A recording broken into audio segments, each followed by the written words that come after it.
Les Restos du Cœur ne sont pas dimensionnés aujourd'hui pour accueillir 170 millions de repas, en tout cas pour distribuer 170 millions de repas, pour accueillir 1,3 million de personnes, puisque c'est 200 000 personnes de plus en un an qui sont allées taper à la porte des restos. On n'est pas taillé humainement, même si nous avons 70 000 bénévoles réguliers et 30 000 bénévoles ponctuels. On n'est pas taillé humainement, comme nous disent les bénévoles sur le terrain, c'est de l'abattage, et ce n'est pas le rôle des Restos du Cœur.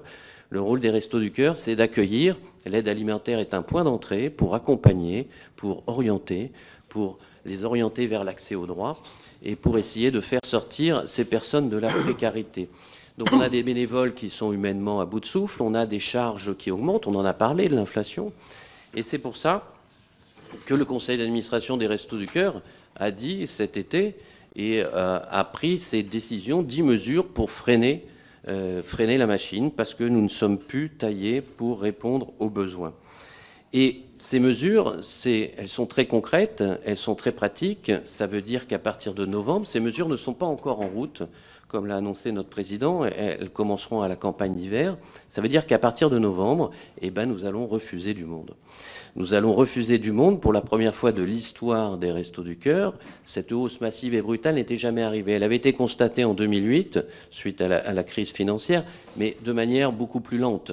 Là, ce qui surprend tout le monde, c'est le côté massif et brutal de cette crise.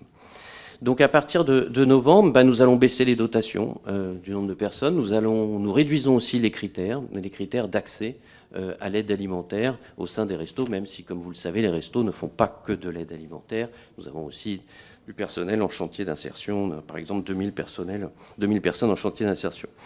Donc on va réduire, et c'est cette question et c'est cet appel aussi des restos, c'est-à-dire que pour boucler le budget actuellement, sur l'année en cours, même avec ces mesures de restriction, c'est ce montant de 35 millions dont a parlé notre président qui nous manquait pour boucler le budget en cours. Mais ça ne veut pas dire que nous avons trouvé la solution pour les années à venir.